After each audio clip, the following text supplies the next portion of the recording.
ഇതൊരു പഴയ തറവാടായതുകൊണ്ട് ഇവിടെ ചില വെച്ചാരാധനകളൊക്കെ ഉണ്ട്. ആലപ്പാറ പോറ്റുമാരെ ഹരഹര ചൊല്ലിച്ച മേടയാ. പണ്ടെങ്ങോ ദുർമരണപ്പെട്ട രണ്ട് ആത്മാക്കളെ ആവാഹിച്ചിരുത്തിയിരിക്കുന്ന സ്ഥലമാണ്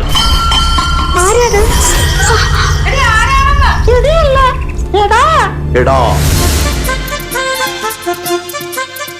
ഇവൻ അമേരിക്കയിൽ നിന്ന് വന്ന വലിയ ഡോക്ടറാണ്. ഈ ഭ്രാന്തിന്റെ മറ്റുമൊക്കെ ഇതാരാ? വാര്യമ്പള്ളിയില് മീനാക്ഷിയല്ലോ. രാത്രിയോ പകലോ എനിക്ക് എപ്പോഴെങ്കിലും ഇത്തിരി സമയം തന്നാവോ, ഞാനത് വേണ്ട വിധത്തിൽ കൈകാര്യം ചെയ്തോളാം.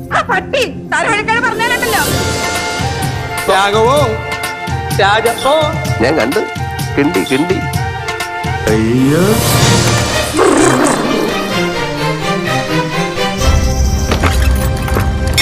ഇന്നലെ തെക്കിനീന്ന് ഇറങ്ങിയ തമിഴത്തി വെറുതെ അങ്ങോട്ട് പോകുന്നില്ല. നാഗവല്ലി എന്നായിരുന്നു ആ തമിഴത്തിയുടെ പേര്. തമിഴത്തി വേറെ കാലമായിട്ട് സ്നേഹത്തിലായിരുന്നു. അന്ന് അർദ്ധരാത്രി നാഗവല്ലിയെ കാർന്നോര് നമ്മുടെ തെക്കിനിലിട്ട് വെട്ടിക്കൊന്നളഞ്ഞു.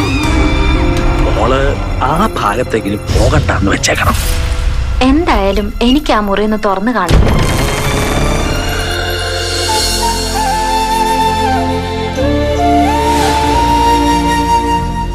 ഒരു മുறை വന്ന് பார்த்தாயா എൻ മനം നീ അറിந்தாയോ? വിലക്കപ്പെട്ട മുറിയായിരുന്നു അത്. തെക്കിനി ഇനിയിപ്പൊ എന്തൊക്കെയാ വരുന്നതെന്ന്. എന്തൊക്കെയോ ദോഷങ്ങളുള്ള വീടാണെങ്കിലും കുട്ടി ഇത്.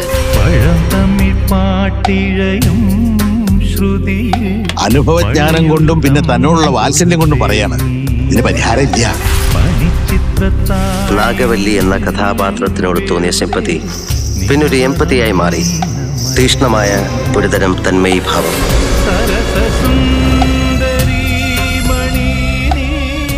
പെട്ടെന്ന് എന്തെങ്കിലും അസാധാരണമായ ഒരു ഭാവവ്യത്യാസം ഗംഗയിൽ കണ്ടാൽ നീ പതറരുത്.